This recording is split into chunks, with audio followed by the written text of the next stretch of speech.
So we've already arrived at the point where entire PCs can be fit into devices not much larger than USB thumb drives and connected to TVs and monitors via the HDMI interface, something that people didn't even dream of 20 years ago. Granted, they are relatively weak and lack expandability options, but they're as portable as USB thumb drives. I showcase one in a video right here. They're clearly not for everyone, but a niche market of the frequent traveler type. Just plug one into any TV or monitor and voila, you've got yourself a computer. But what about those looking for a very compact standalone computer with plenty of USB options, HDMI out, wired and wireless LAN, something like this? It's not very powerful at all, but nonetheless it is a computer. It contains only 32 gigabytes of built-in storage, a Windows 10 operating system that frequently crashes and locks up, and falls into the same price category as this. Remember this one, folks? But alas, let's give the Byte Plus from Azul the benefit of the doubt. Is it worth $180 US? You tell me.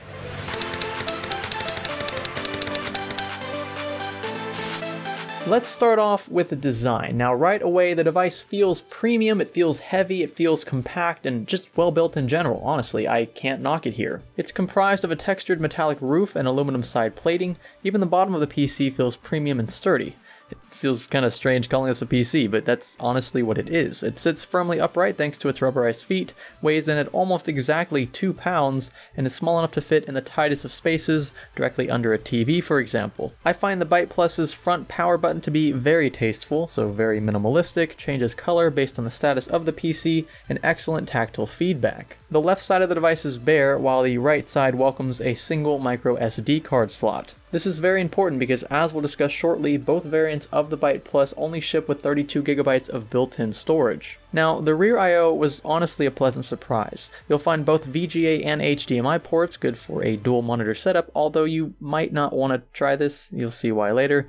2 USB 3.0s, a single USB 2.0, an Ethernet port, a Wi-Fi antenna whose adapter supports both 2.4 and 5 GHz bands, a single headphone jack, and a power input. Right away I suggest plugging in some sort of wireless mouse keyboard combo into the USB 2.0 port, allowing for both 3.0 ports to be used for things like external drives. Azul, so far so good. I was expecting nothing less from you in terms of both build quality and accessibility, so good job there. But let's move on to performance. What should you expect from a computer this size? Obviously compromises had to be made, right? Well, depending on the model you purchase, you're looking at anywhere from 2 to 4 gigabytes of DDR3L, 32 gigabytes of internal storage as mentioned earlier, and an Intel Cherry Trail Z8300 quad-core processor running at a mere 1.4 GHz, which will temporarily burst up to 1.8 GHz under heavy load. It's a very efficient chip, consuming only a few watts of power under load, similar to laptop chips, hence the compact charger that ships with it, and as such boasts no fan of any kind, meaning this is a silent PC. It still gets hot, according to AIDA64, around 60 degrees Celsius when fully stressed, but it's not like you'd hear anything, and the aluminum chassis does an excellent job passively cooling the system. The Z8300 only scores an even 100 CB in Cinebench, definitely subpar, but an improvement over the Intel Bay Trail lineup nonetheless. Geekbench was a similar story, marginally higher single-core performance, yielding an overall more powerful system by all accounts, but again, not by much. And if you intend to use your PC where you wouldn't ordinarily have a TV or monitor at your disposal, a cheap Intel Atom laptop will be better suited for you. In terms of overall responsiveness, this is where the Byte Plus begins to fall a bit short.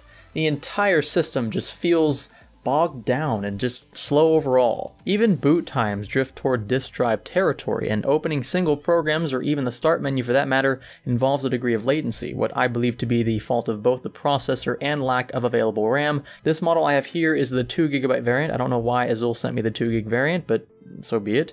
Directly in line with my Intel Atom laptop nonetheless, and this one here is available for around $170 US. Oh, and something else I feel I should mention here, especially for a lot of you who are interested in purchasing this for something like lightweight gaming.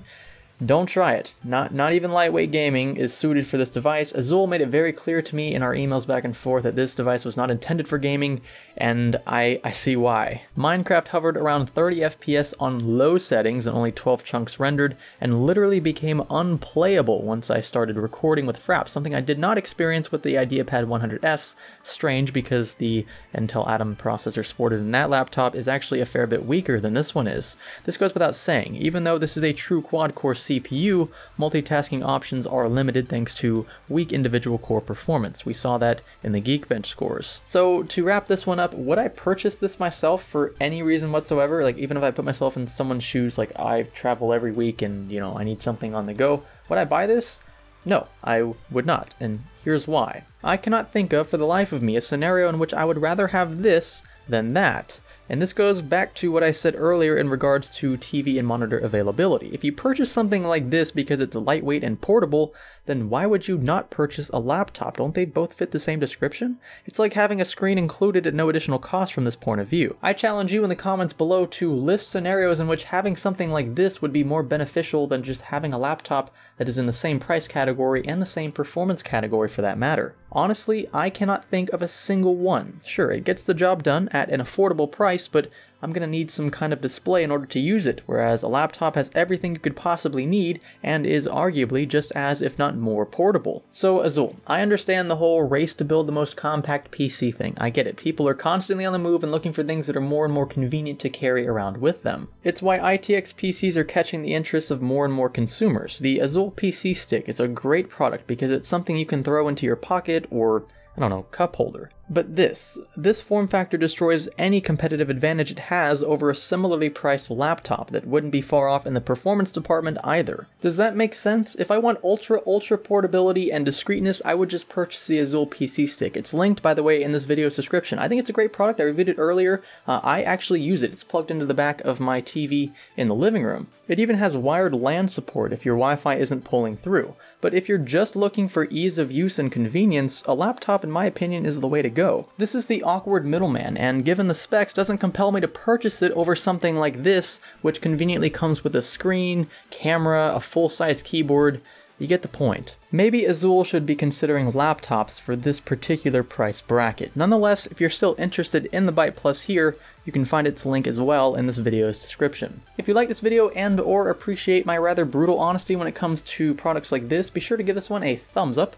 Give it a thumbs down if you do feel the complete opposite, or if you hate everything about life, be sure to click the subscribe button if you haven't already. Stay tuned for more content like this. I also have a few interesting computer-related builds headed your way. Well, one's a build and one's an upgrade, rather. So Walter White, I'll be upgrading to version 2.0. That's all I'm going to say about that. Follow me on Twitter for more info. And then I'm also going to be building a relatively cheap PC out of 100% used parts. I think I'm going to stick with eBay and just build something for around 300 bucks. Call it a console killer PC and let you guys duke it out in the comments. This is Science Studio. Thanks for learning with us.